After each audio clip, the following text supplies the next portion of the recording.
Mga kaibigan, sa araw na ito, isa na namang natatanging kasaysayan ang kapupulutan nyo ng araw sa buhay. At ito ay ang kasaysayan ni Ethel. Bunso ako sa 3 magkakapatid. Sa aming 3, ako ang nagkaroon ng pinakamagandang buhay. Sabi nila, ako raw ang pinakamabait sa aming magkakapatid. Kabaitan na hindi ko inakalang kaiinisan ko. Pakinggan po ninyo ang aking paglalahad. Hello, Tay! Ethel! Ano na naman ang problema mo, Pining? At napasyal ka rito? Si Tay naman. Ay di dinadalo ko kayo. Wala kang problema? Wala kang kailangan sa kapatid mong bunso?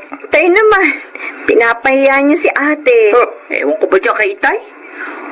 Parang ayaw na dinadalaw ko siya. Pero, ate, talaga nga bang wala kang problema?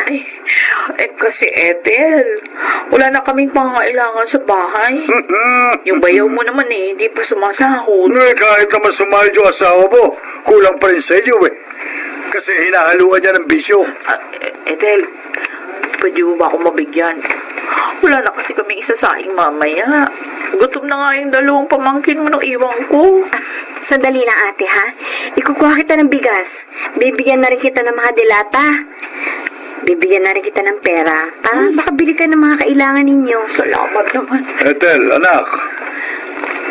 Ikaw ba'y nakabili na ng bitamina para dyan sa dinadala mo? Opo, itay. Buntis ka na, Ethel? Oo, ate Pining. Pinag-iingat nga ako ng doktor eh. Kasi first baby to.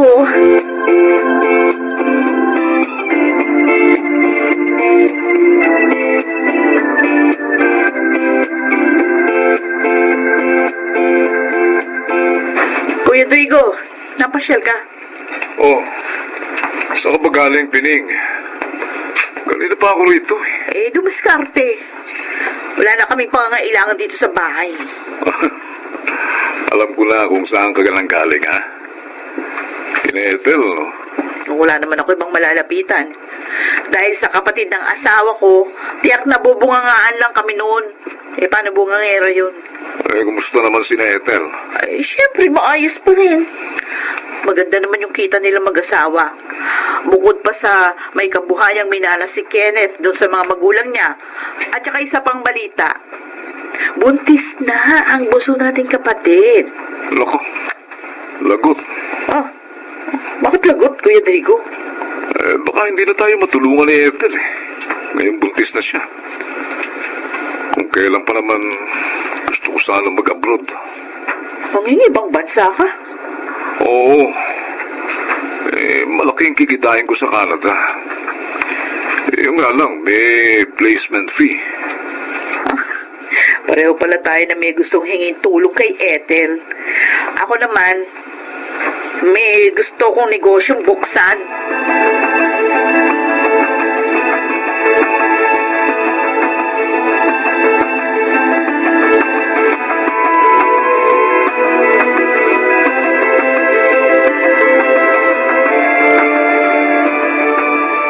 Kumusta ang trabaho mo, Han? Okay naman, Han. Ano kaya kung tumigil ka na sa pagtatrabaho? Ha? Pero Kenneth, maliit pa lang naman ang tiyan ko eh. At saka hindi naman ako nahihirapan. Nag-aalala kasi ako sa magiging baby natin. Malaki na naman ang ipon natin eh. At ang kita ko naman, sobra pa sa mga pangangailangan natin. Kaya naisip ko, magpahinga ka na lang dito sa bahay. Kung pwede sana. At saka na lang ako hihinto sa trabaho. Pag malaki na yung tiyan ko, iingatan ko naman ang baby natin eh. Promise.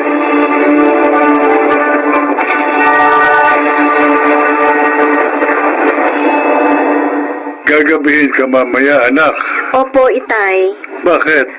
May overtime po ako. Di ba't pinag-iingat ka ng doktor dyan sa dinadala mo? Nag-iingat naman po ako, tay. Iniinom ko rin po yung mga vitamins na binireseta sa akin. Kasi anak, nag-aalala ako sa iyo eh. Sayang naman po kasi hindi kitain ko, Tay. May tutulong ko pa yung kina ate at kuya. Hindi ka nagkulang sa kanila. Lagi mo silang tinutulungan. Pero sa pagkakataong ito, isipin mo naman ang kapakanan ninyo na magiging apo ko. Kawawa naman po kasi sila eh. Pero hayaan niyo po. Kapag naramdaman ko na nahihirapan ako po mismo ang titigil sa trabaho ko.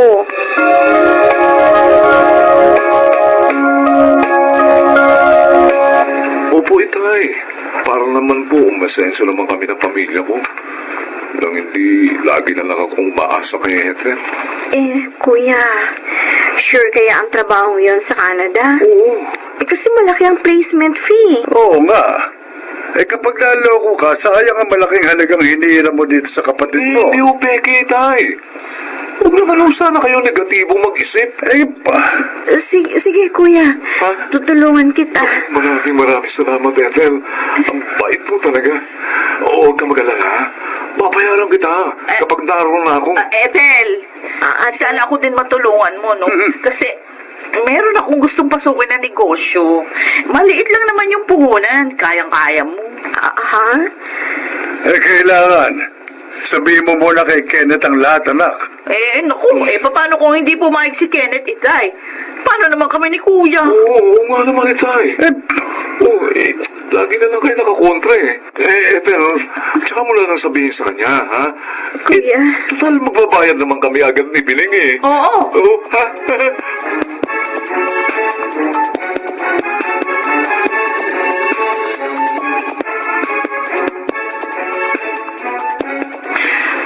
Oh, Bining.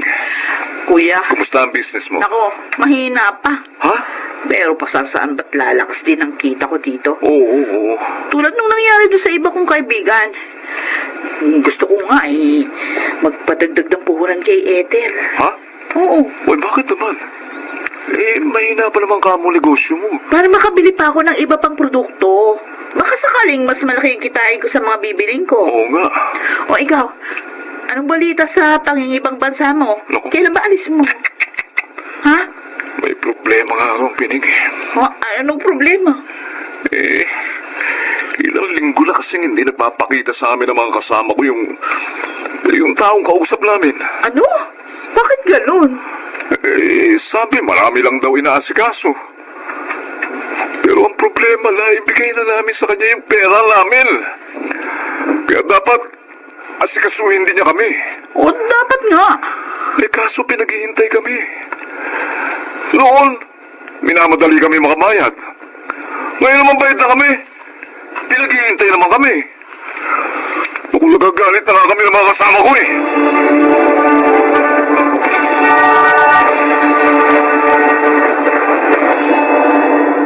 Nag-overtime ka na naman, Ethel? Oo, Kati. Kailangan kumita ng husto eh. Naku, kung talaga, oo. Pinapagod mo ng gusto yung sarili mo. Buntis ka ba naman? Kasi gusto ko, bago pa malaman ni Kenneth, na ibalik ko na yung perang kinuha ko sa bank account namin ni Kenneth. Yung pinahiram ko sa mga kapatid ko. Pinahiram mo sila nang hindi alam ng asawa mo? Oo eh. Sus, Si Kuya Drigo kailangan ng pera para makapag-abroad. Si ate naman, puhunan sa negosyo. pero dapat, pinaalam mo pa rin sa asawa mo yun bago mo ginawa. Naaawa ako sa mga kapatid ko eh. Naisip ko, baka hindi pumayag si Kenneth. Kaya ako na lang ang nagpasya. Ethel, huwag kang magagalit ha. Oo. Hindi mo ba naiisip na baka naman inaabuso ka na? Ay, minsan, naisip ko rin yun. Kaya lang, ewan ko ba... Ay, O bakit? Hoy! Ano nangyayari sa'yo? sumakit. Bakit mo hinawakan ang puso mo? Sakit, biglang sumakit ang puso ko. Ay, ko! Mabuti pa! Magpahinga ka muna! Huwag ka na lang mag-overtime ngayon! Lalong tumitindi ang sakit ko. Teka! Sakit! Sandali! Dadali lang sa klinik! Teka! Parang may lumalabas sa puwerto ko. Oh my God! Ethel!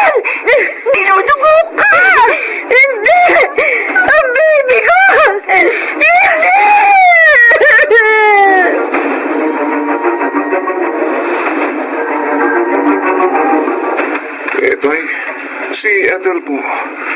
Kasi may importanteng bagay sana akong sasabihin sa kanya eh. Ako rin o, Itay. Ano na naman bang tulong ang kailangan niyo sa bunso niyong kapatid? Tay, talagang kailangan ko ang tulong niya. Napeke ho ako eh. Fake recruiter pala yung napagbigyan ko ng placement fee para makapag-abroad. Kailangan ba sila sabi ko? Kami ho lang mga kasama ko lalo. Tay, ako naman ho sana gusto kong magpadagdag ng puhunan doon sa negosyong binuksan ko.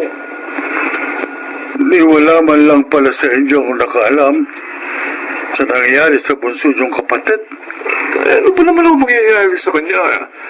Sa aming tatlo, siya ho ang may pinakamagandang buhay. Oo nga, tama si Kuya. Kaya inaabuso niyo naman ang kanyang kabaitan. Hindi ho naman. Hindi niyo naiisip na pinagpapaguran niya ang binibigay niya sa inyo.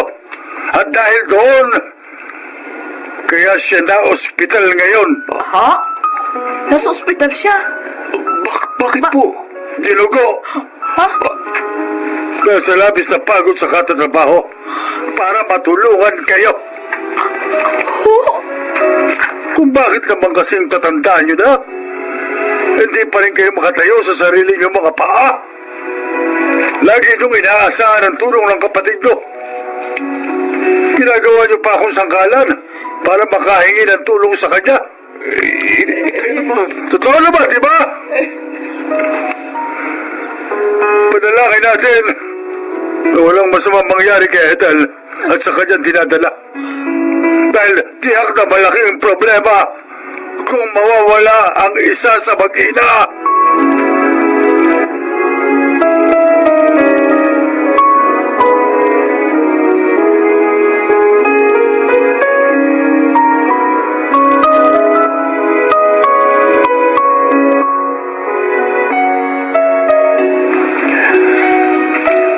Kumusta na ang pakiramdam mo, Han? Sorry. Kasalanan ko. Kaya muntik na mawala sa atin ang baby natin. I'm sorry. Huwag ka na umiyak. Baka kung mapano pa kayo ng dinadala mo. Magpasalamat tayo sa Diyos. At kapwa kayo nakaligtas sa pangyayaring yun. Tama ka.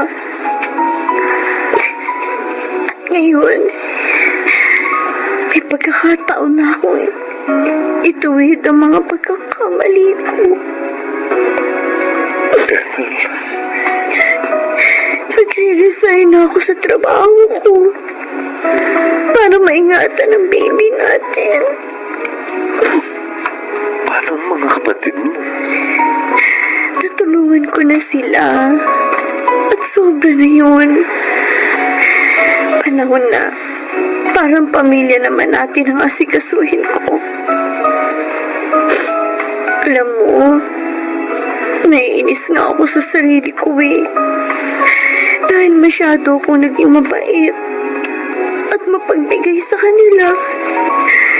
Kaya inabuso nila ako.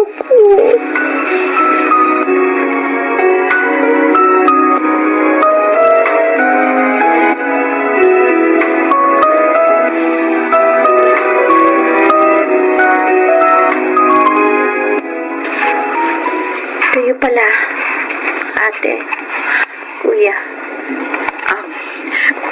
Sinadya namin dito ka na sa bahay dalawin, Ethel, para makausap ka ng gusto. Nabanggit na sa akin, Itay, ang kailangan ninyo. Sinabi raw ninyo yun noong una kayo magpunta rito. Totoo yun. Pero, iba na ngayon, Ethel. Natauhan na kami sa mga nagawa naming mali sa'yo. Tama si Kuya Rodrigo, Ethel. Gusto naming humingi ng tawad sa lahat ng abusong ginawa namin. Dahil sa amin, muntik na kayong napahamak ng dinadala mo. Patawarin mo sana kami, Ethel. Totoo ba ang naririnig ko, ate? Oo, totoo. Mula ngayon, magsisikap na kami ni Kuya. At hindi ka na namin aabusuhin. Palalaguin ko yung business na sinimulan ko. At ako naman, Ethel, may trabaho na ako. Doon ko na lang kukunin yung panghulog ko sa perang nahiram ko sa'yo. Pasensya ka na. Napiki kasi ako, hindi ko naman gusto yun eh. Kaya patawarin mo sana ako, ha? Kapatid ko.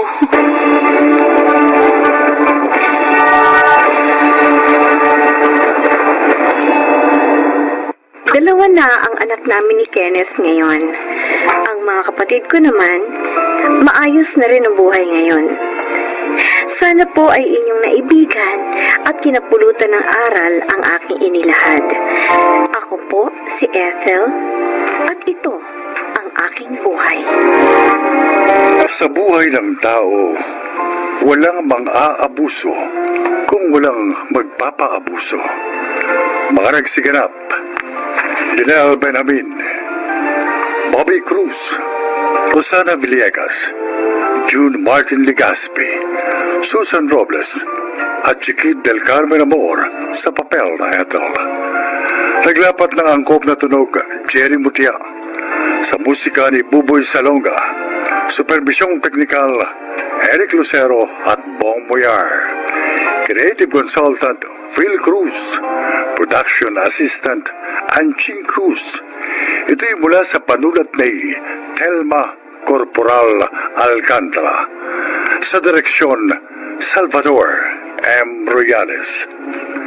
Ito ang aking buhay.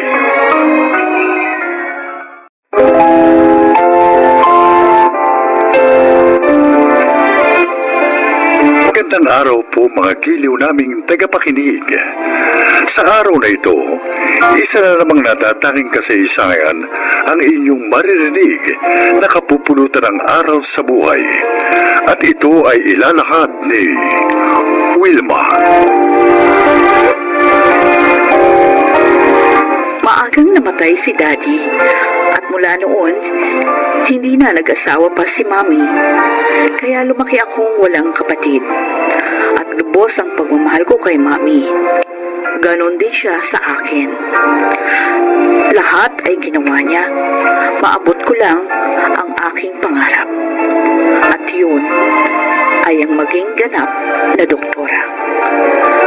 Pakinggan po ninyo ang aking paglalahad. Mang Lando, good morning po. Ay, good morning din. Good morning din po, Doktora. Magandang umaga po, Doktora Wilma. Ay, Arjo, i-check ko lang ang tatay mo, ha? Opo, sige po. Kumusta po ang pakiramdam nyo sa buong nagdaang araw, Mang Lando? Ay, maayos naman, Doktora. Okay, ang puso po. Maayos din naman, Doktora. Hindi na tulad nung bago niyo operahan ang puso ko. Normal din po yung blood pressure nyo. Kaya, pwede ko na kayong i-discharge ngayon. Oo. Bakit ho parang hindi kayo masaya? Masaya po kami ni Itay, Doktora Wilma. Alam mong problema lang po dahil hanggang ngayon, malaki pang kulang namin sa pambayad sa ospital at maging sa inyo po. Wala na kayong aalalahanin doon. Dahil ang foundation na sponsor nyo, ang kausap na ng ospital. Oo, sila na yung magbabayad dito. Ako naman, binigyan ko kayo ng 50% discount. Kaya na-cover na rin yun ng inyong sponsor. Ganun po ba? Salamat po, Doktora. Iniligtas niyo na ang buhay ko. Pati sa bayad sa inyo tinulungan niyo pa rin kami. Ang Panginoong Diyos po ang tunay na nagligtas sa inyong buhay, Mang Lando. Naging kasangkapan lang po ako. Dahil siya po ang tunay na may-ari ng ating buhay. Kaya sa kanya po tayo dapat magpasalamat. Maraming salamat pa rin, Doktora. Oo nga. Napakabuti niyo. Hindi po namin ito makakalimutan.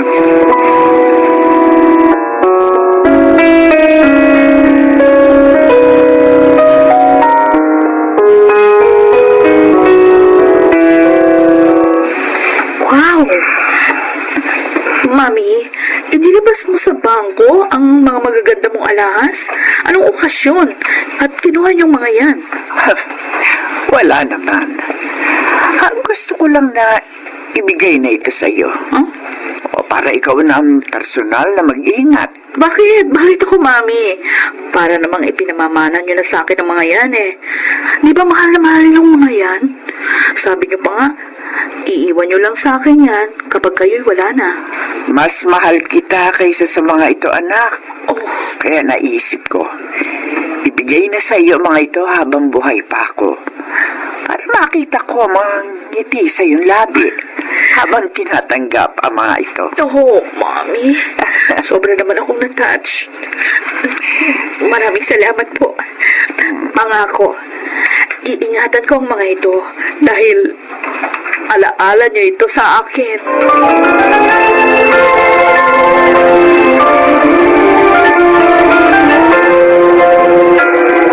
Hello po, Doktora!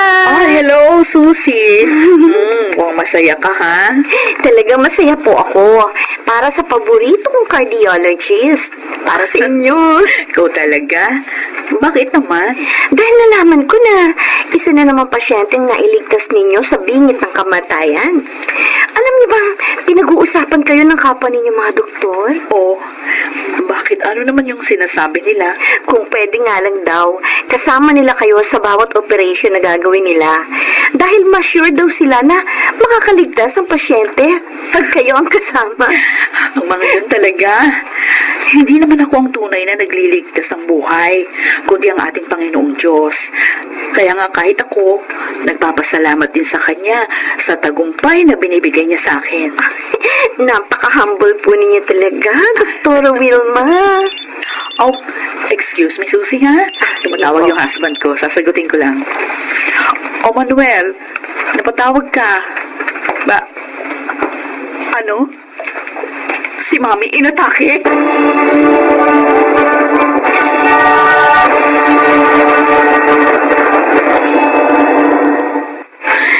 Wilma, narito na kami. Manuel, ano ba nangyari? Hindi naman natin pinagtatrabaho si Mami dahil nga sa sakit niya sa puso. Oo, totoo yun. At hindi rin naman siya na-stress sa dalawang anak natin. Pero habang masaya kami nagkikwentuhan, bigla na lang, hindi siya makahinga at nawalan siya ng malay. Okay, sige. Ako nang titingin sa kanya. Susie, iayos mo na ang lahat. Dali. Opo, Doktora. Relax lang po kayo. Oh, I'm relaxed. Ganito lang ako dahil mami ko ang aking pasyente. Oh, sige na, tayo na. Mahalaga ang oras.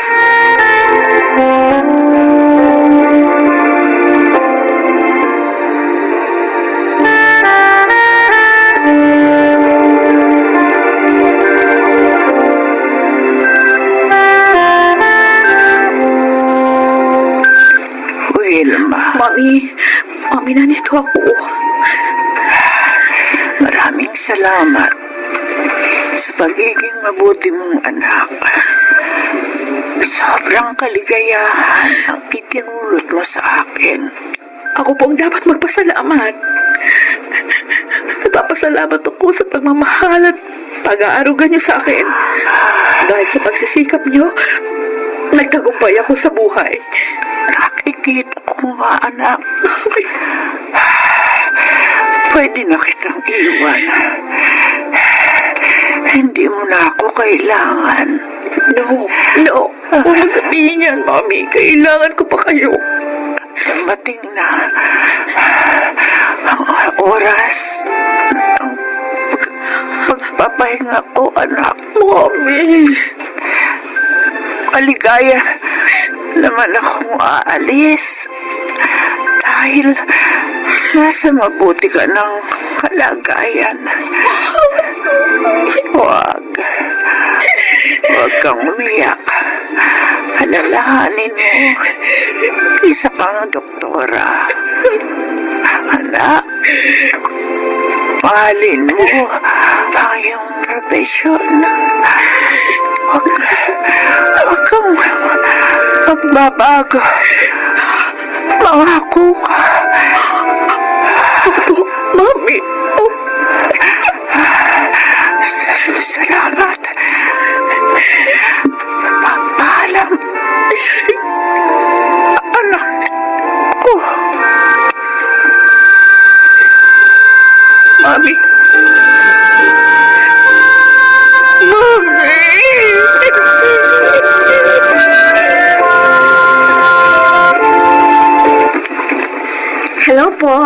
Sir Manuel.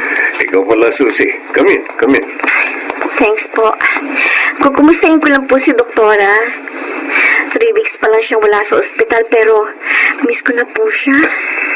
Mas masaya po kasi pag nandun siya. Paborito mo talaga ang asawa ko. She's like an elder sister to me. Kumusta na po siya? Ay, nako. Ayan, lagi pa rin malungkot. Nagkukulong sa kwarto at umiiyak. Kaya nga, nag-file siya ng mahaba-habang leave sa ospital. Pwede ko po kaya siyang makausap?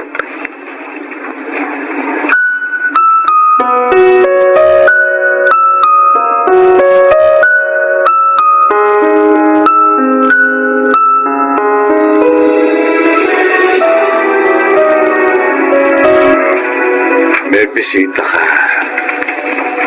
Manuel, di ba sabi ko ayokong tumanggap ng bisita?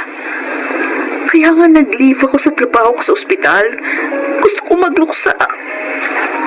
Gusto ka makausap ni Susie kahit sandali lang daw. Oo nga po, Doktora Vilma. Sana huwag kang magalit. Susie, Miss ko na kayo, Doktora eh. Kumusta na po? eto. Nasasaktan pa rin. Nalulungkot. Naiinis ako sa sarili ko dahil hindi ko nailigtas ang mami ko. Siguro po kaya nangyari yun. Dahil talagang hanggang doon na lang ang buhay ni Ma'am Elena. Yun din ang sabi ko sa kanya, Susie. Pero bakit ang iba na kaya kong iligtas? Bakit ang mami ko hindi? Ano bang mali ko? Wala po kayong pagkakamali, Doktora. Ginawa niyo po ang lahat na makakaya ninyo. Maaaring pagsubok po sa inyo ito. Patagan niyo po sana ang inyong loob.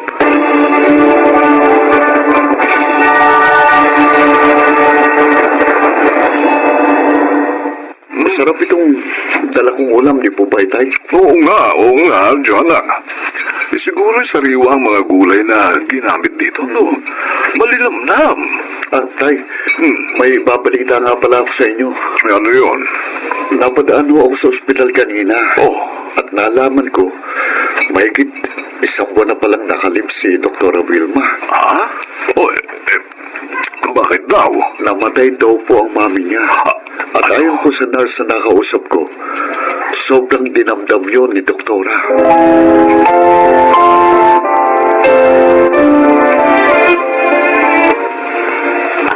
Mang Lando, Doktora. kayo palang bisita ko. Nabalitaan po namin ang nangyari. Kaya inalam ko po ang inyong tirahan para makita ho kayo. Nakikiramay po kami, Dr. Wilma. Salamat ho. Kailan naman po kayo babalik sa ospital? Ewan ko ho, hindi ko pa alam. Hindi ko pa rin kasi kaya hanggang ngayon. Huwag sana kayong magagalit sa akin, Doktora, no? Gusto ko lang po kayong paalalahanan. Nailigtas po ninyo kaming mga pasyente ninyo dahil ayaw pa kaming kunin ng Diyos. At ang mami ninyo, siya po ang ibig na papagpahingahin na ng Diyos sa paglalakbay dito sa buhay. Binigo niya ako. Sa mami ko pa. Bakit siya ganun? Naunawaan ko po kayo. Tulad namin, tao rin kayo na may kahinaan. Pero ang Diyos po, ang tunay na may-ari sa ating buhay. Wala po tayong karapatang sumbatan siya. Dapat nga po ay magpasalamat kayo. Dahil kahit naiwan na po kayo ng inyong ina, abay, tagumpay na po kayo. Hindi po ba't napakalaking biyaya doon? Panglahan to. At hindi lahat ng tao nakakatanggap ng gayong biyaya.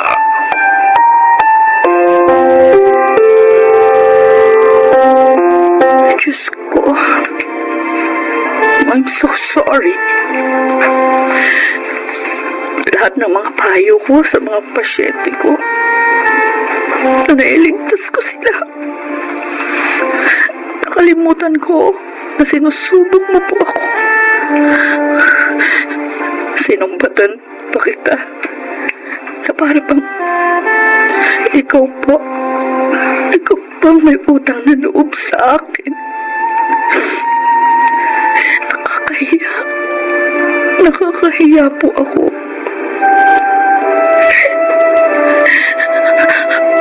Patawarin mo po ako, Diyos ko. Pangako po, hindi na mauulit yun. Hahanapin ko na ng matatag ang buhay.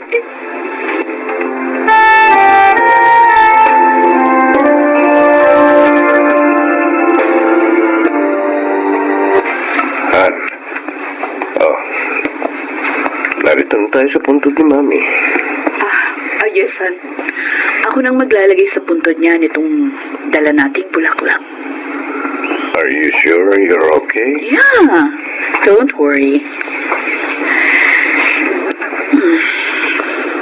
Mami, alam ko, hindi niyo na ako maririnig. Pero gusto ko pa rin sabihin, ang taus-puso kong pasasalamat sa inyo sa lahat-lahat. Thank you for your love, Mami. Ngayon, handa na akong bumalik sa aking propesyon. Tutuparin ko na po ang pangako ko sa inyo.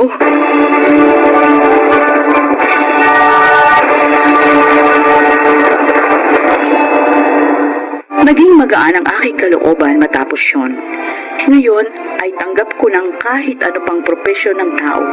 Gaano pa siya kagaling, hindi niya dapat questionin ang Diyos sa pagsubok na kanyang binibigay. Dahil siya ang tunay na nakakaalam ng makakabuti. Ako si Wilma, isang cardiologist, at ito ang aking buhay. Lahat ng tao ay may kahinaan na maaari namang mapagtagumpayan sa pamagitan ng buong may kapal. Mga nagsikanap, Lynel Benamin, Susan Robles, June Martin Legaspi, Chiquit del Carmen Amor at Rosana Villegas sa papel na Wilma. Naglapat na angkop na tunog Jerry Mutia sa musika ni Buboy Salonga. Supervisyong teknikal Eric Lucero at Bong Muyar. Creative Consultant Phil Cruz. Production Assistant Anching Cruz. Ito'y mula sa panulat ni Telma Corporal Alcantara.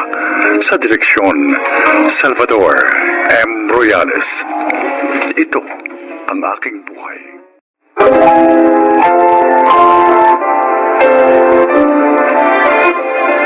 Mga kaibigan, sa araw na ito, inyong maririnig ang kwento ng isang estudyante na hindi sumuko sa buhay sa pag-abot ng kanyang mga pangarap para sa mga taong pinag-aalayan niya ng kanyang mga pagsisikap. Siya ay si Joel. Nasa isang sulok lang ng Avenida ang pinapasukan kong public college, kaya halos sa lugar din yun umiikot ang aking buhay. At dahil huling taon ko na noon sa kursong marketing, mas kailangan kong kumayod para may pantustos ako sa pinaghahandaan kong pagtatapos sa kolehiyo. Bigo! Tol! Uy! Ikaw pala, Joel. Ano, Tol? Kumusta ka na? Nakakita ka na ba ng diskarte? Wala pa nga kaya nga hinanap kita rito sa mall. Magpapapasok sana akong lagarista sa sinehan ng tatay mo. Ha? Di ba minsan nabanggit mong kailangan ng tatay mo ng isang kasamang lagarista? Utol, mahirap maging lagarista. Pagod ka sa pabalik-balik sa pagbabiyahe ng mga rolyo ng pelikula ng mga sinehan. Baka maapektuhan ang pag-aaral mo, Tol. Tol, kaya ko yun. Sige na naman, oh. Ipakiusap mo sa tatay mo. Eh, kung mapilit ka, di sige. Mamaya, pagkatapos ng duty ko, Ano? sasamahan kita kay Itay. Talaga? Sinihang pinapasokan niya sa may kanto ng abinida. Tol, thank you. Thank you. Maasa talaga kita. Sa totoo lang, Tol, nauna na ako nagsabi kay Itay na ako na lang ang kunin niyang lagarista. Ha? Eh, ayaw ka niya eh. Dahil baka makasira raw sa pag-aaral ko. Pero hindi na rin niya ako pinigil na mag-apply akong janitor dito sa mall. Naiinggit nga ako sa iyo, Tol, eh. Kasi may tatay ka pang nag-aalala para sa kapakanan mo. Ako, kami ni Jana, hindi na rin maipaliwanag ni Lola kung nasaan ang mga magulang namin. Basta isang araw, hindi na raw nagsiuwi. Lagalag daw kasi ang mga yun eh. Sa kalsada na bubuhay.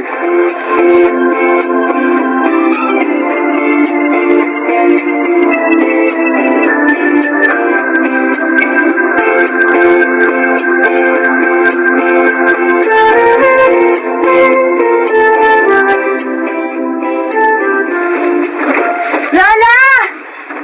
Lola! Tingnan niyo po kung ano itong mga dala ko. Oh, tingnan niyo. Isang plastic ng mga hitayan ng manok At saka, ano ba yung nasa isa pang plastic na hawak mo? Pansit bihon ba yan? Abay, mukhang napakuluan na.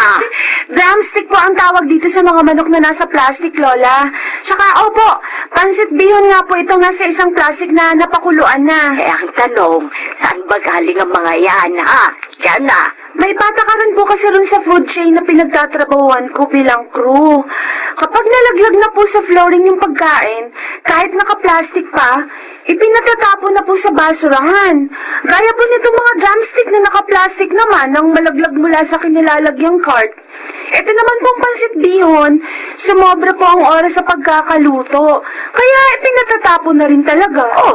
Pinatatapon na pala eh. Bakit dinala mo pa pauwi? Bawal po talaga yung ginawa ko, pero nanginginayang po ako sa mga pagkain dahil hindi naman narumihan eh. Kaya nakiusap po ako sa supervisor ko na iuuwi ko na lang para po may pagkain tayo. Buti na lang naunawaan po niya ako. Pero hindi na raw po yung po pwede sa susunod dahil bawal nga talaga. Ay, nako. Sa katulad nating mahirap lamang, meron pa bang bawal-bawal?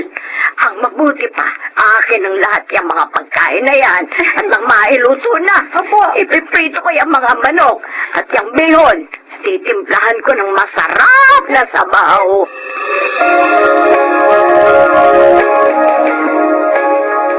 Ang tanong, may sarili ka bang bisikleta na magagamit mo sa pagbibiyahe ng mga rolyo ng pelikula? Opo, yung ginagamit ko po kapag pumapasok ako sa klase. O, sige. Pero, para di masyado maapekto ng pag-aaral mo, Sa mga araw ng Sabado at Linggo kita bibigyan ng schedule, okay? Opo. Total, mas maraming tao sa sinehan sa mga araw na yon. Maliwanag? Opo. Paano? Na-explain ko naman lahat sa iyo mga gagawin mo. Opo. Sa Sabado po. Maaga ako pupunta rito sa sinehan. Okay. Maraming salamat po, Mang Fredo. Maraming salamat po. Ay, ano yun? May nahulog daw po sa hagdan ng sinehan, Mang Fredo. Naman yan. Ako si Baby yun. Lagi nahuhulog yung sa hagdan ng sinehan dahil sa kalasingan. Sino pong baby? Ay, nako. Kung nagtanong ko sinong Baby yun. Dahil kapag nagsimula ka ng maglagarista dito sa sinehan, palagi mo na siya makakasalubong. Nako, malamang isa ka na rin sa iiwas sa kanya kapag nagkataon.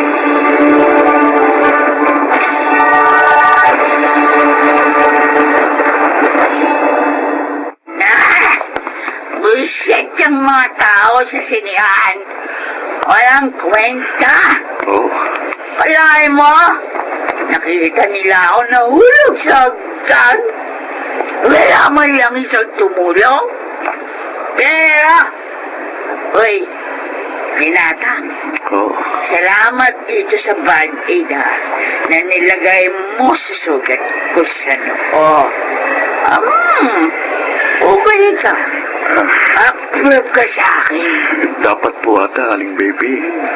Kapag nakainom kayo, pumirmi na lang kayo sa banyo para makaiwas din po kayo sa disgrasya. Ay! Ano ka ba? Dito, bahay ko, kasinihan. Dito ko nakatira, ha? Kaya walang pwedeng makapagpaalis sa akin dito. Hindi po kayo itinataboy ng security guard? Ha?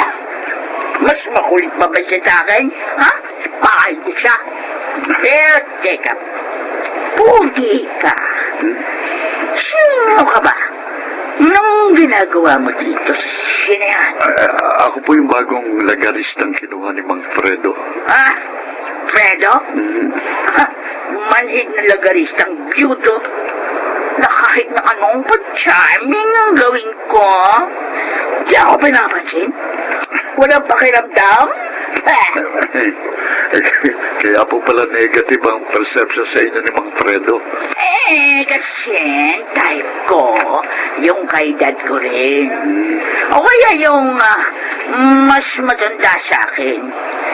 Kasi nga, gusto ko gawin nila akong prinsesa ng kanilang pagmamahal.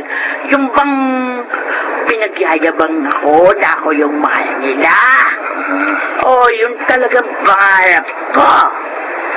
Ang maging kagaya ng bida sa Pretty Woman. Oh. Napanood mo yan?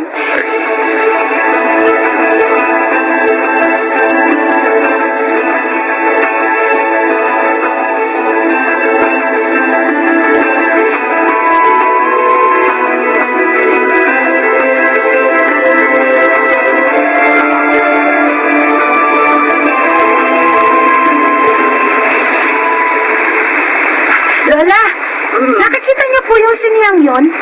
Doon po nagtatrabaho si Kuya Joel bilang lagarista. Ay, noon ba? Opo. Kalaki pala ng sinehan na to. Siguro, ang sarap manood ng mga pelikula ni Fernando po. Ay, paborito ko nga kasi si FPJ ako. Speaking of FPJ, Lola, ayun oh, tingnan nyo. Ang gaganda ng mga pelikula ni FPJ na ginuguhit ng mama sa malaking canvas, oh. Ang galing niya, no? Kayo, o nga. Kanina pa ako naaaliw sa pagtingin-tingin sa malalaking billboard ng mga pelikula. Ang gagaling ng mga gumuguhit. Talagang mga dalubhasa sila sa ganyan sining. Oo nga po. Ay, may nag-text. Teka lang po. Lola, si Kuya po. Puntahan daw po natin siya sa presintong malapit sa siniyang pinapasukan niya. Ay, pero bakit daw? Bakit daw nasa presinto, kuya mo?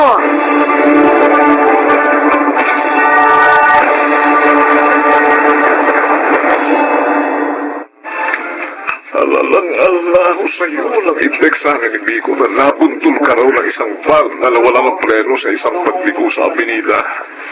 buti na nga lang, Tol. Yung bisikleta mo lang ang nagkasira-sira. Oo, nakatalong kasi kagad ako mula sa bisikleta.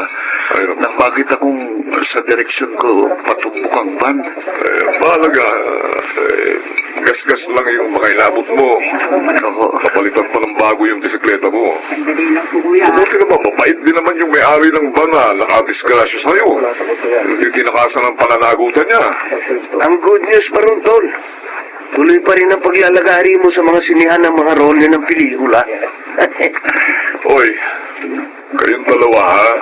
Dahil kayo ay mga graduating student, ha? Mag-iingat kayo. Tay, Kasabihang malapit daw sa disgrasya, mga malapit nang magtapos sa kolehiyo. naniniwala kayo ron, Tay? O bakit mas mabang maniwala? Aba, mahalaga sa akin makatapos kayo ng maluwalhati sa mga kurso ninyo. Ang gusto ko, pareho ko kayong makita ng aakit sa entablado. Dahil ang tagumpay nyo, tagumpay ko rin.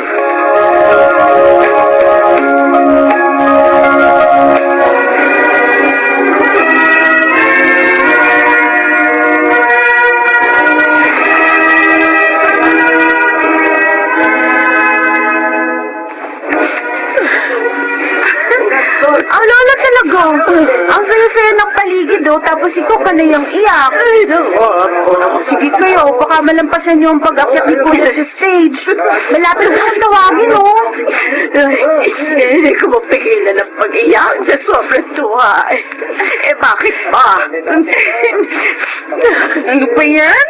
Ituloy ako nakakawa na sa inyo eh. Ayun, naiiyak na rin ako. Alam mo ako, isa ito sa magiging pinakamaligayang araw sa buhay ko.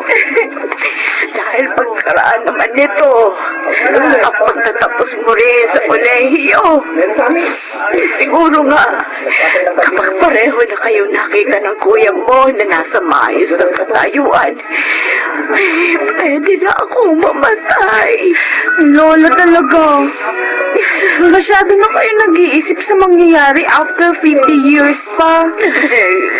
Matagal pa po tayong magkakasama-sama ni na kuya, okay? Kasi nga po, kayo naman ang aalagaan namin. Kung paano niyo rin kami inalagaan mula nung maliliit pa kami. Lola, Opo. mahal na mahal po namin kayo. Lagi niyo pong tatandaan yan.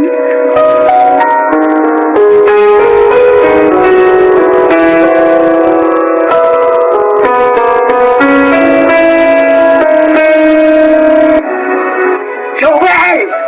Ay, uy, Aling Baby, kumusta na po kayo? Gusto ko lang magpasalamat kasi ito sa binigay niyong birthday cake ni Miko sa akin. Nung sumweldo kayo sa trabaho niyo. Naku, di niyo alam kung gaano kalaking kaligayahan ang naramdaman ko ng araw na yon. Abay sa buong buhay ko.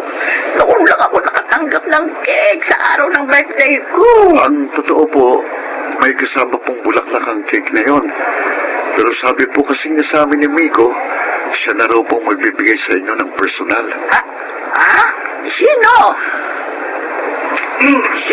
Ayan po. Sige. Belated happy birthday,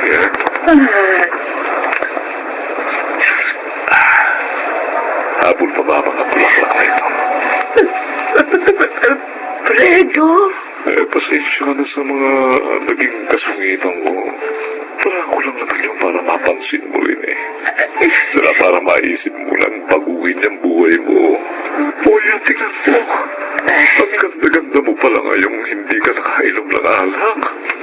Kasi huminto na ako sa pag-inom ng alak. Ako, salamat. Ay, wala namang nababago sa buhay ko Lalo pang napapasama. Nawawalan pa ako ng direksyong mag-isip.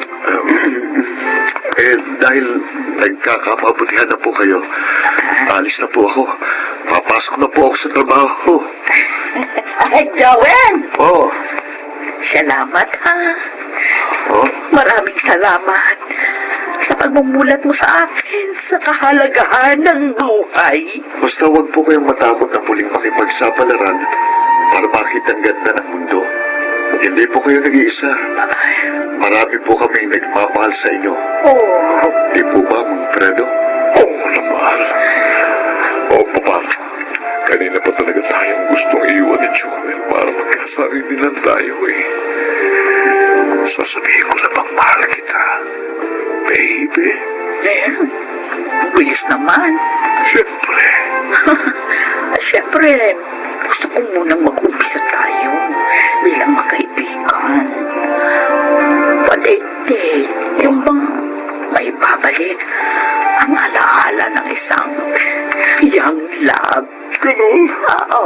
O sige, sa mo gusto unang mag-date tayo ngayon.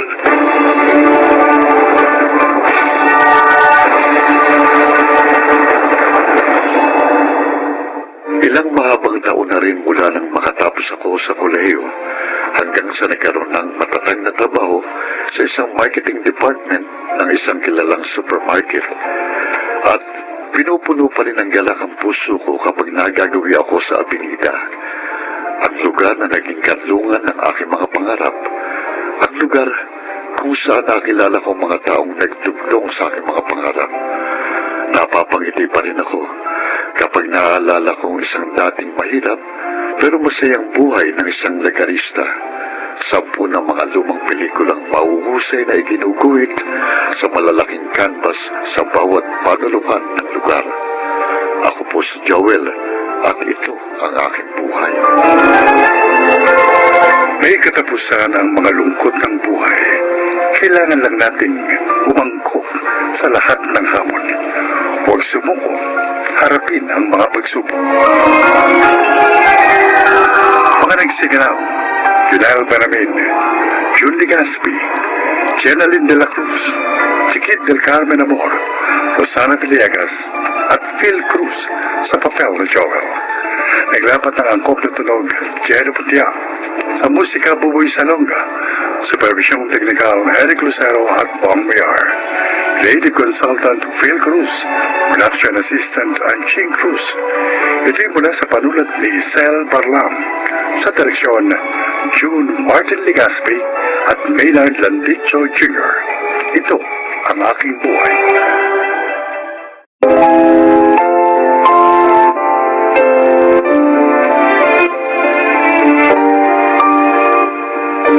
Magandang araw po sa inyo mga kaibigan. Isa na namang nilikha ang magbabahagi ngayon ng kwento ng kanyang buhay. Siya ay si Kunching.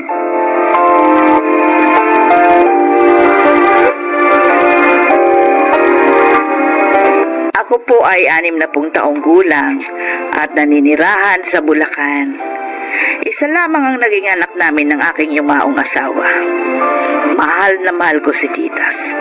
Kaya naman kahit na may asawa na siya, tumutulong pa rin ako sa kanyang pamilya. Ngunit ang masakit, pumanaw si Titas at ang kanyang kabiyak nung lumubog ang barkong kanilang sinasakyan. Mula noon, ako na ang bumuhay sa aking 3 apo. Pakinggan ninyo ang aking isasalaysay.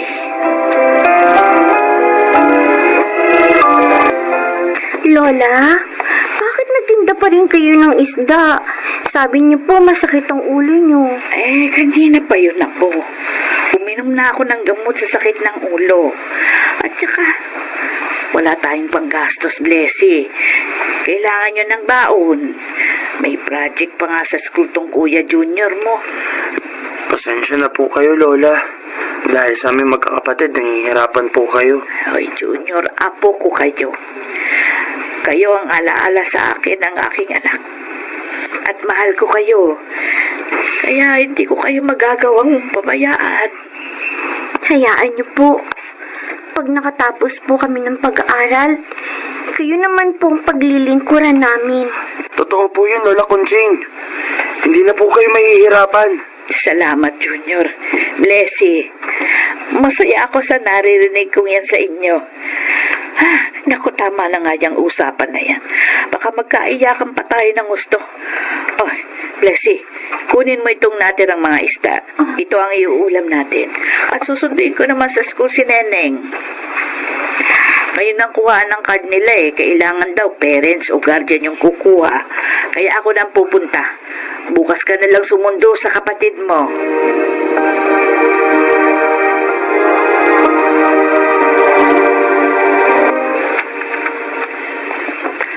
Ito pong bayad namin. Sa binili naming isda, Aling Kunching. Salamat, Fernando. Sipag na talaga, no? Kailangan. Dahil may 3 akong apo. Gusto kong mabigyan ng magandang kinabukasan ng mga yun. Hindi naman no sa dinidiscourage ko kayo. Pero, makakaya nyo pa kayang gawin yun? Matanda na kayo. Hindi ho madali ang magpalaki at magpaaral ng mga bata. Oo, alam ko yun. Pero may alam ho akong paraan para mabawasan ang problema nyo. Ang hirap nyo. Anong ibig mo tukuyin? Alam nyo naman na wala kaming anak ng asawa ko, di po ba? Oo. Napagkasunduan namin na umampun ng bata. Dahil magaan ang loob namin sa apo ninyong si Neneng, isa sanang gusto naming ampunin. Ano? Gusto niyong ampunin ang apo ko? Kung papayag ho kayo, gagaan ang pasa ninyo, Aling Kunching, kapag nasa amin na si Neneng. Bibigyan pa namin kayo ng konting halaga para may magamit kayong punan sa isang maliit na negosyo.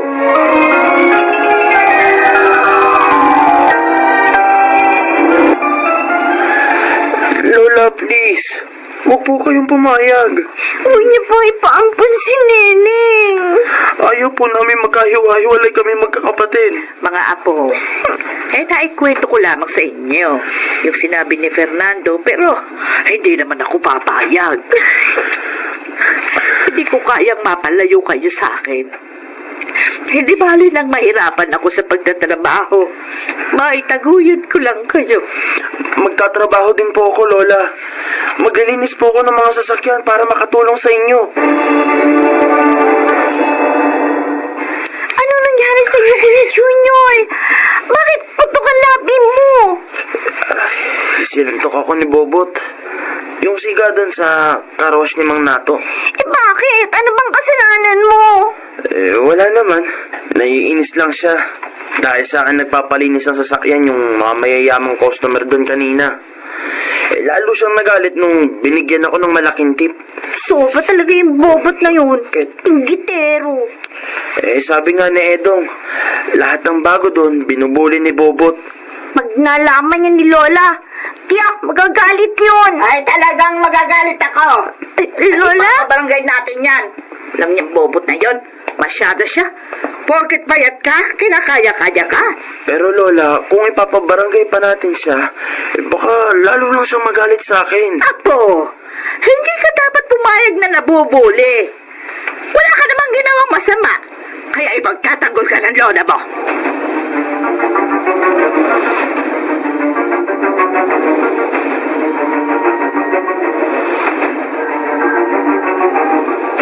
Oh, Blessy. Papasok ko na ba? Ay, kayo po pala, Alimbelia.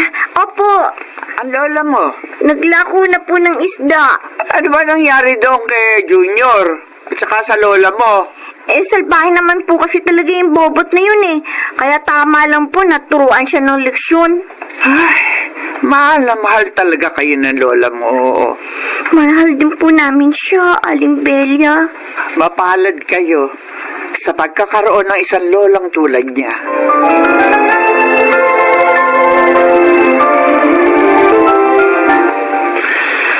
Kamusta na si Neneng, Blessy? Hindi pa rin bumababa ang lagnat niya, kuya. Dapat kasi, kagabi pa sinabi mo na yan kay Lola. Hindi ko naman alam na nilalagnat siya eh. Kanina ko lang nalaman. Kasi kanina lang siya nagsabi sa akin.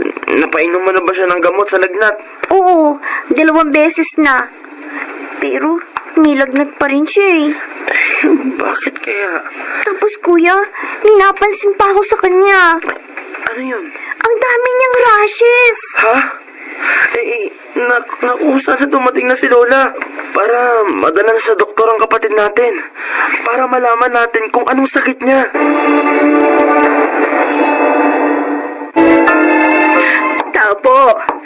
Tao po, Belia. Ay, sandali lang. Belia. Kunching, napasyal ka. Gabi na. Oo, kailangan ko ng pera. Pautangin mo naman ako. Ano? Saan mo gagamitin? Nasa ospital ang apo kong bunso. Ilang araw na palang nilalagnat, hindi sinabi sa akin. At saka ang dami niyang pantal. Ay, ano sabi ng doktor? Bakit daw ganun ang apo mo? Nadenggi nga si Neneng. Ha? Belia, tulungan mo naman ako. Kailangan ko na panggasto sa ospital. Babayaran din kita. Kahit natubuhan mo pa. O, pwede kitang matulungan. Yun nga lang, maliit lang ang maibibigay ko. Alam mo naman, mahirap din tong kaibigan mo. Teka, may naisip ako. Ano yun? Hindi ba mahusay ka sumayaw? Ay, nung araw pa yun, ano. Tsaka, paano naman makakatulong yun sa problema ko? May palaro rito bukas dahil birthday ni Chairman. May pasayaw para sa ating mga seniors. O, ngayon. Konching, malaking halaga ang gantimpala ng mapipiling lola na pinakamagaling sumayaw.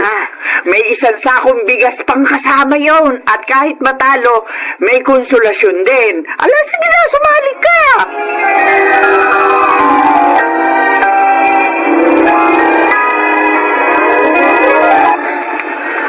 Ngayon naman, ang susunod nating kalahok ay si Aling Kunching. Palakpakan natin! Oh, magandang gabi, Aling Conching. Magandang gabi rin po, Chairman Manuel. Mahilig ka ba talagang sumayaw? Ay, ang totoo po, nung araw pa yun, matagal na akong hindi nagsasayaw. Nakumbisi lang ako nitong aking kaibigang sumali dito. Bakit naman kayo sumali dito? Ay, magtatapat na po ako sa inyo, ano. Kailangan ko po ng pera. Nadenggi pong aking apo at kasalukuyang nasa ospital. Kung ganun, ito pala sayaw para kay Apo. Oo. Ay, sige. Good luck, Aling Conching. Palakpakan natin si Lola Conching sa kanyang sayaw para kay Apo.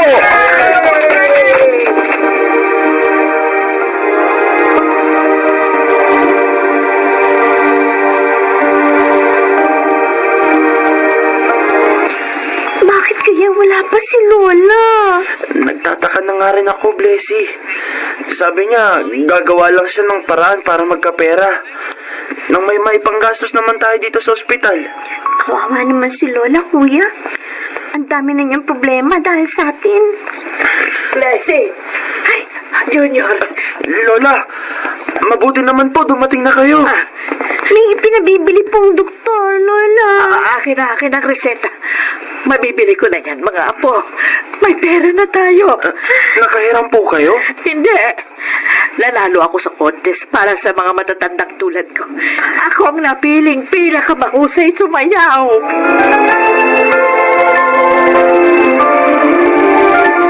Chairman, napasyal po kayo. Opo, Aling Conching. Oh, kumusta na po ang apo ninyo? Ginagamot pa rin ho.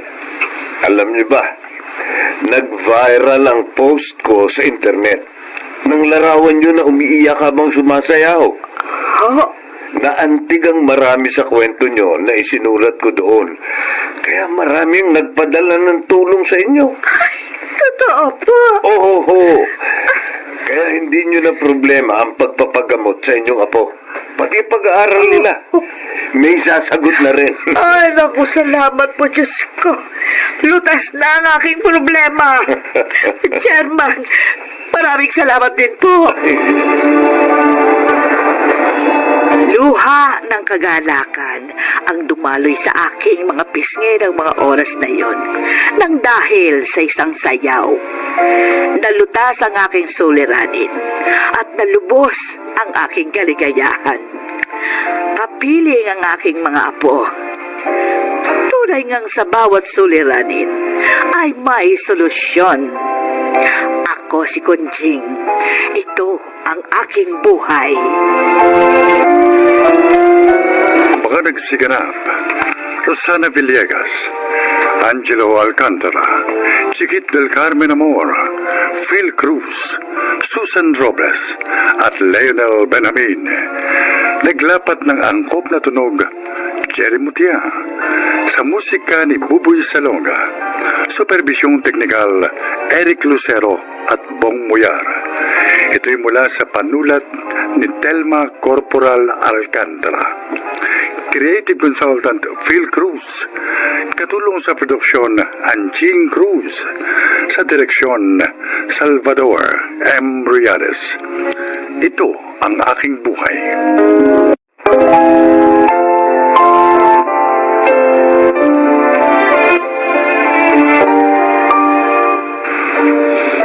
Magandang araw po sa inyo mga kaibigan.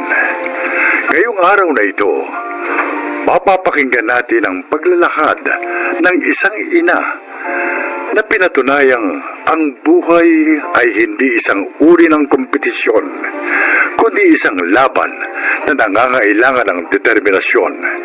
Siya po ay si Toyang.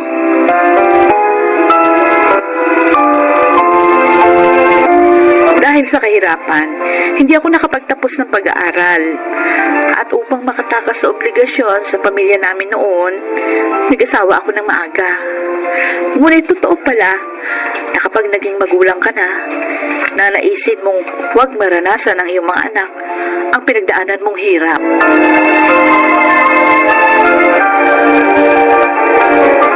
Ate Emma, Naku, naglalaway na sa himbing ng tulog.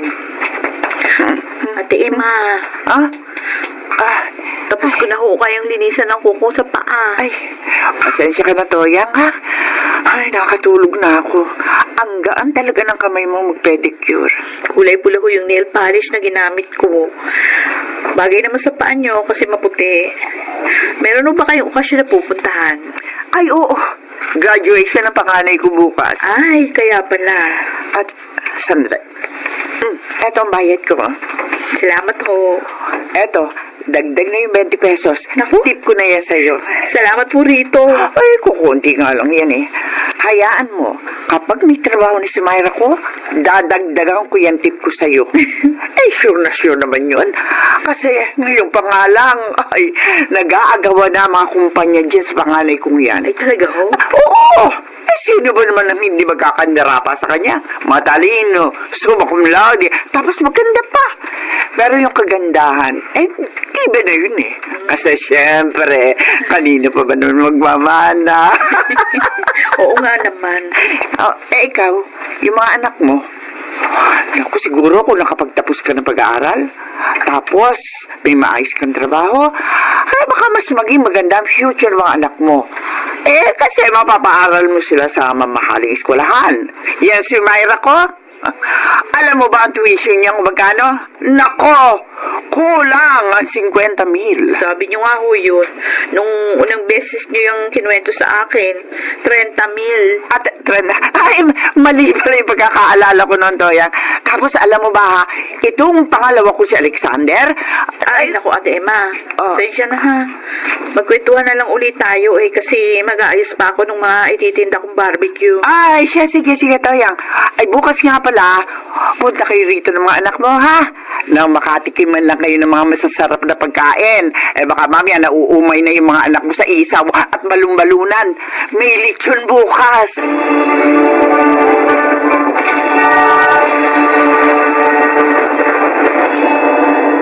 Oh, eto yung 10 isaw niyo, ma'am. O, Totoy sa iyo, anong bibilhin mo? Hotdog?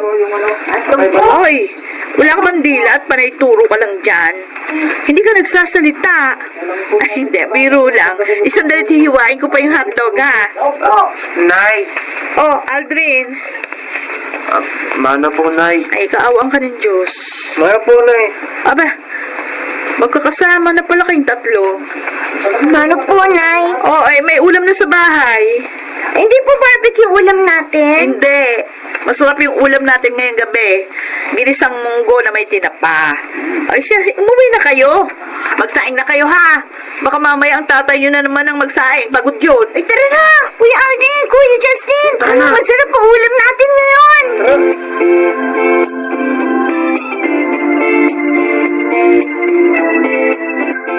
Yan, dito sa may balikat. Silin mo na konti. Oo, sige. Nangangalay talaga Eh, eh. paano hindi mangangala eh? Katigas ng ulo mo. Sabi ko naman sa'yo, kapag pagod ka sa maghapong paghahalo ng simento, eh, huwag ka na maghuhugas ng pinggan pagdating sa bahay. Eh, kaysa naman ikaw pa o yung mga batang magugas, eh, kailangan pang gumawa ng assignment ng mga yon. Eh, pwede namang ipagpabukas ang mga ganyang gawain. Hindi naman nabubulok ang mga... Nay? Ay, o ano, Aldrin?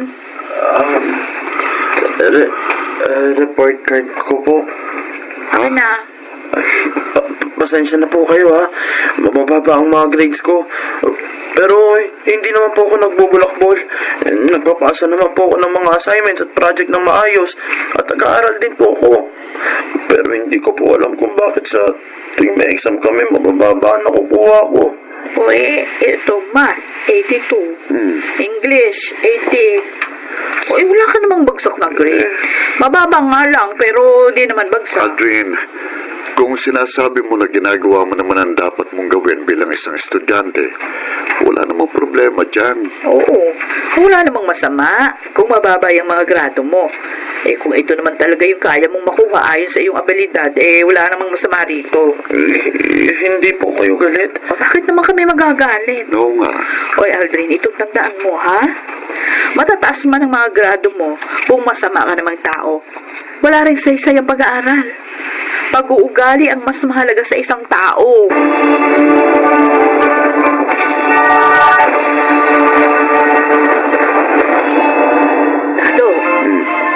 pala yung panganay na anak ni Ate Emma. Hindi ba't kagagraduate lang nun? Ay, nung umakyat pala sa stage, buntis na. Naku, Malapit na nga mga anak eh. Kanina nakita ko, laki ng tiyan. Ang masakot lang, hindi pinanagutan ng boyfriend. uy, may kaya naman sila eh. Kaya namang buhayin ni Ate Emma ang apo niya. Kaya pala hindi na ako kinukuha ni Ate Emang labandera, siguro yung nahiya. Madalas, pinagyayabang niya yung mga anak niya kasi matatalino at magagaling daw sa klase. Eh, yung pangalawang lalaki, napabalkahan na raw. Kasama yata sa mga nahuli ng mga pulis kumakailan lang sa kabilang barangay. Kasi nahuling gumagamit ng droga. Ay, nako, kawawa naman si Ate Emma. Mayaman man o mahirap ang isang tao, matalino man o hindi, dapat pinaprioridad ng isang magulang ang pagtuturo ng mabuting asal sa kanilang mga anak. Hindi naman sa inuusgahan ko si Ate Emma at ang kanyang mister, no? Pero napakalaki ng papel na ginagampanan ng mga magulang sa paghubog ng pagkatao ng isang anak. Oh, kuya, dito ka na. Isuot mo na ang toga mo, Justin. Dapat ba hawak mo itong cake? Oo naman, kuya. Yung makikita yung nakasulat na Ay, congratulations. nagugutom na ako.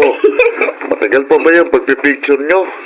Malapit na po, Tay. Naku, dalian yun at lalamig yung pagkain Oh, natin. sige, last na to talaga, Kuya Justin. Oh, okay. 1, 2, 3. Smile! Ay, salamat. Oh, tara na. Nay, Tay. Kain na tayo. Uy, ano ba itong mga binili nyo, Aldrin, ha? Gumastos na naman kayo ng gumastos. Ay, hindi ko yung binili, Nay. Ha? Galing yan kay Chang Emma. Kay Ate Emma? Opo, binigay niyo sa amin kanina itong pizza. At saka isang fried chicken. Ganun ba? Opo. Nay, ngayong tapos na si Justin siguro naman. Papayag ka na tumigil sa pagtitinda ng barbecue. Eh si Myra na lang ang nag-aaral. At kaya ko na siyang tustusan. Oo, wala namang masama sa pagtitinda ng barbecue. Nay, ang gusto lang namin, makapagpahinga na kayo ni tatay sa pagtatrabaho ng gusto. Ilang taon din kayong nagpakahirap para lang makapagtapos kami. Oo nga naman po, Nay. Buti pa kasi tatay tumigil na sa pagko-construction eh. Mag-relax na po kayo ngayon. Basta't ako, nakakapag-relax ako kapag kausap ko mga alaga kong baboy. Sinasabi niyo ba, Tay, na mas nare-relax kayong kausap ang mga baboy kaysa kausap si nanay?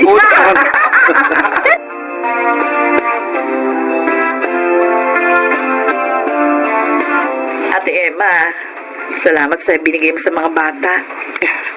Toyang, wala yon. Natutuwa lang kasi ako sa mga anak mo. Kababait na bata. Si Aldrin mukhang maayos ang nakuhang trabaho. Ay, awa ng Diyos. Nakuha naman siya sa munisipyo. Kakaregular nga lang na isang buwan, kaya maayos na rin yung mga natatanggap niyang benepisyo. O yung isa mo, saan na magtatrabaho? Ay, magre-review raw muna para makatake ng exam sa LET. Mabuti ka pa. Wala man kayo maayos na trabaho ni Dado. Puro lang pa-extra. Ikaw naglalabada, nagtitinda, nagmamanicure, pedicure. Pero napalaki nyo na maayos sa mga anak nyo. Nakakaingit kayong dalawa. Ako naman, tingnan mo. Matatalino naman sana yung mga anak ko. Pero, eto, parehong pasaway. Yung isa may anak na. Tamad pang maghanap ng trabaho. Umaasa na lamang sa amin ng daddy niya. Wala nang ginawa kundi mag-cellphone maghapon. Pero yung anak, hindi na aalagaan na maayos. Yung pangalawa naman, ewan. Ayoko na sana sabihin pa eh.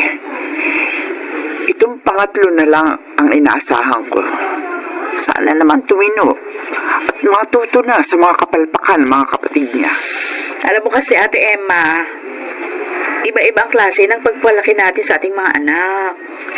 Pero kailangan lang naman ng mga anak natin pagmamahal at pagdidisiplina. Dapat habang lumalakas sila, na itatanim natin sa kanilang mga puso at isip kung ano yung tama. Kapag nasanay silang gawin ng tama mula pagkabata, hindi nila yun makakalimutan hanggang sa kanilang pagtanda.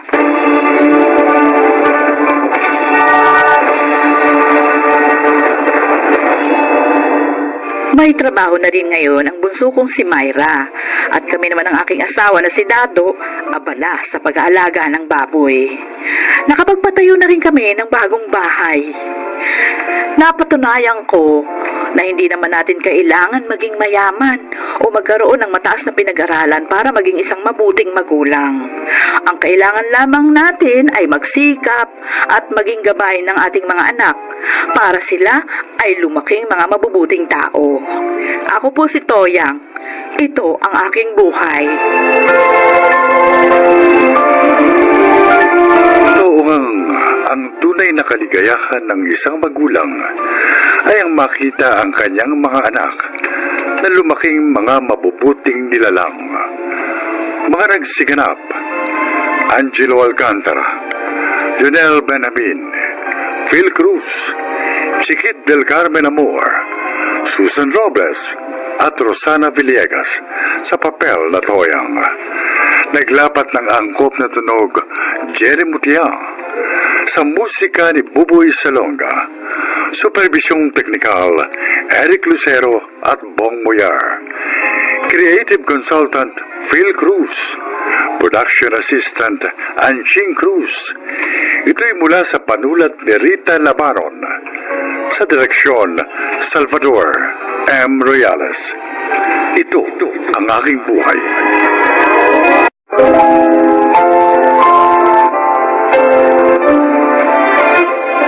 Mga kaibigan, narito ang kasaysayan ng isang babaeng labis na nagmahal.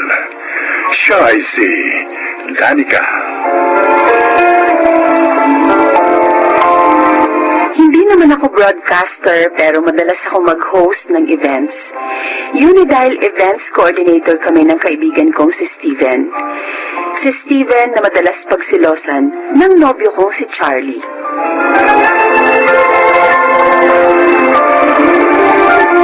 Akala ko pa naman napaka-importante ng dahilan mo at pinapunta mo ako dito sa inyo. Magpapasama ka lang palang mamili para sa boyfriend mo. Sige na naman, Steven. Alam mo namang ikaw lang ang gusto kong kasama sa mga lakaran eh. Because you are my BFF. Binola mo pa ako. Hindi Hindi bola yon. Totoo yung sinabi ko, no? 14 years na nga ang friendship natin. Third year high school pa lang ako, friends na tayo. Eh, bakit ba kailangang ipamili mo na naman si Charlie? Eh, uuwi siya sa probinsya nila. Kaya ibibila ko siya ng mga pasalubong para sa parents niya. Bili ka ng bili ng mga pasalubong sa parents niya. Hindi ka naman niya ipinakikilala sa mga yon. Dahil nga nasa province sila. But, nag-promise naman siya sa akin na pag lumuwas dito mga parents niya, ipapakilala niya na ako. Sige na. Samahan mo na ako para hindi naman ako mahirapan.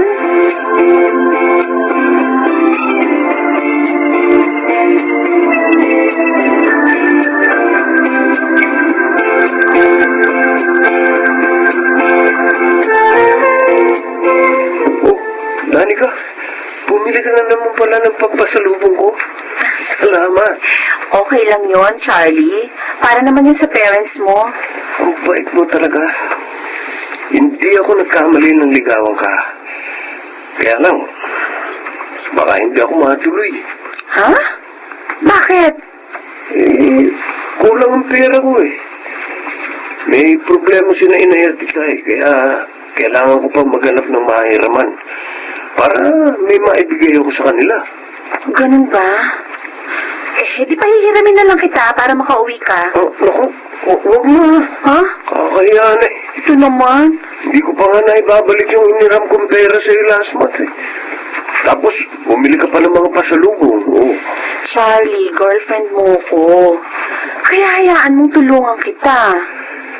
Kung tungkol naman sa inira mong pera, last month, hayaan mo na yun. Tulong ko na yun sa'yo. Pati na rin itong ibibigay ko ngayon, okay? Pero, Magtatampo ko pag hindi mo tinanggap ang mga tulong ko. uy, sige. Salamat. Kaya mo, pag lumuwas na sila dito, ipakikilala na kita sa kanila. Alam mo, natutuwa nga ako sa iyo eh. Kasi tumutulong ka sa parents mo. Ibig sabihin, isa ka mabuting anak.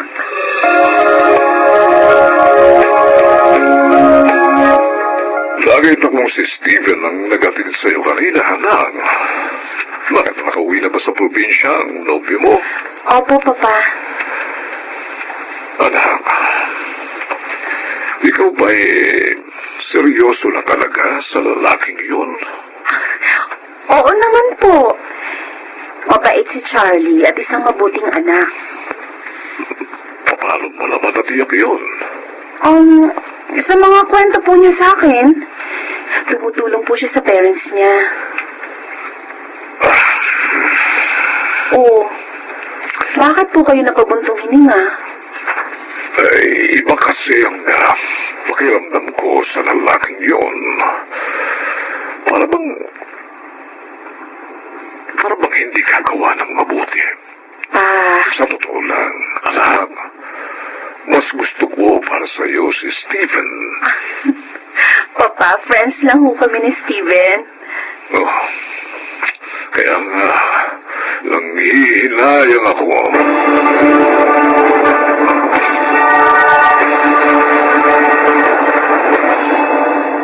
Yun ang gusto ng kausap ko, yung magbe-birthday. Sabi ko, okay. Kaya naman natin yun, di ba? Uy, Danica.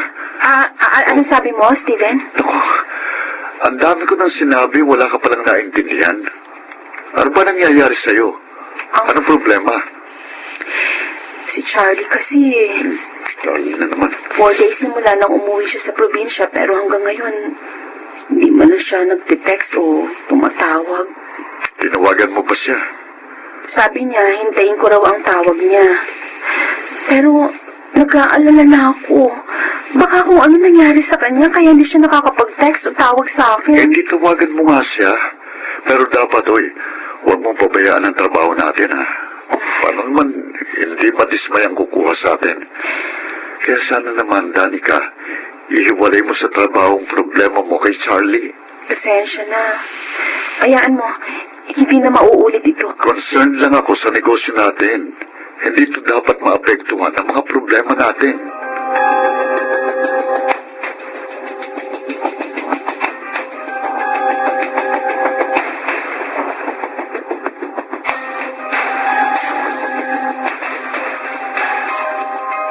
Bongga palang magiging birthday niyo, Tita Erlinda. Ay. Kumuha pa kayo ng events coordinator. Oh, siyempre. Alam mo, pamangkin, minsan lang tayo magbe-birthday. Kaya dapat paghandaan. Pwede naman ako mag-host dito eh. Kaya ko po yun. Oh, thank you. Pero may nakuha na akong mga host. Hayaan niyo naman magkaroon ng trabaho yung iba.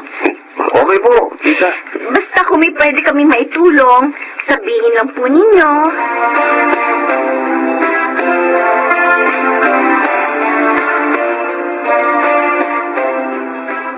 Hello po, Ma'am Erlinda.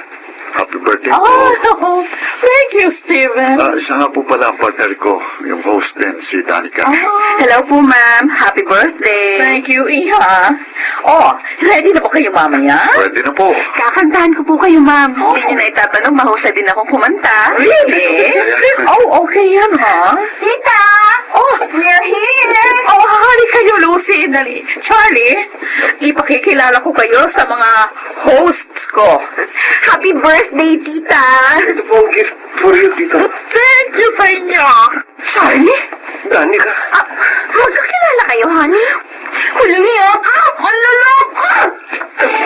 Danica. Bakit mo sinabak ang asawa ko? Dahil manloloko siya! Tinawag niya ako!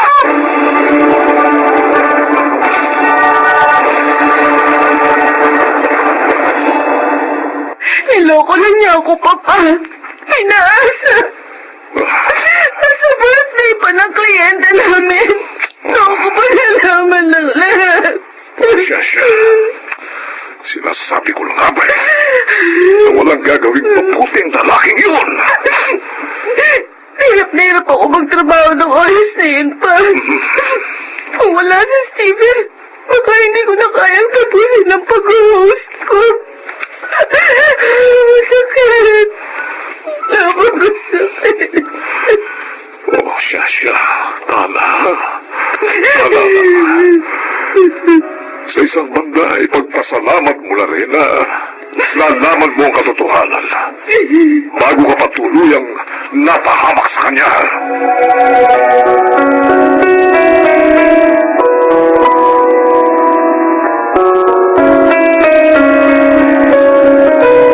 Ilang araw na kitang hindi nakikita eh. Hindi mo rin sinasagot ang mga tawag ko. Kaya nagpunta ako dito. May sakit ka pala. Stephen, Ayaw mo rin daw kumain at uminom ng gamot, sabi ni Tito Miguel. hirap na hirap ang kalooban ko. Kaya gusto mo lang mamatay, ganun ba? Stephen, Bakit ka ba ganyan? Hindi lang naman siyang lalaki dito sa mundo. Hindi lang siyang pwedeng magmahal sa'yo. Stephen, Danica, narito ako. Matagal na ako nagmamahal sa'yo. ano? Oo. Mahal kita noon pa. Hindi ko lang masabi dahil ayoko magalit ka. Lalo pa akong nawala ng pagkakataong magtapat na magkaroon ka na ng boyfriend. Danica, ngayong nagtapat na ako sa'yo, sana huwag mo naman yung ikagalit. At bigyan mo ko ng pagkakataong patunayan sa'yo ang aking pagmamahal. Napagtapat ka na pala sa aking anak, Steven. Sinabi niya sa akin. Opo, Tito Miguel. Oo, yan totoo noon pa man. Halata ko lang may pagtingin ka sa kanya ha? Ganun ho ba? Oy, nainip nga ako sa tagal mong magtabati, oh. Kasi po. Pero natutuwa ako, di ba? Obvious naman. Ha? At nagawa mo rin yun. Dahil talagang ikaw ang gusto ko, iho, para kay Danica. Salamat po. At naniniwala ako, ha? Na darating din ang panahon na tatanggapin ka niya.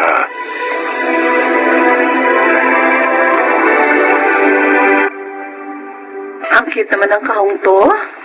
Ano na naman ba itong regalo mo sa akin, Steven? Buksan mo para malaman mo. Okay. Sing-sing! Napakagandang sing-sing, Steven! Sandali, susunod ko sa'yo.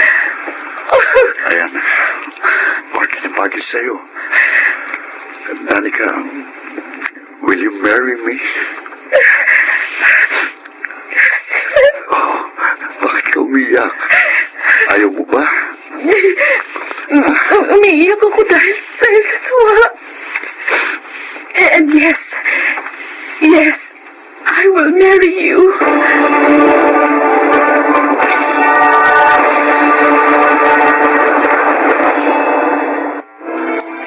Kasal na kami ni Steven at may isang anak.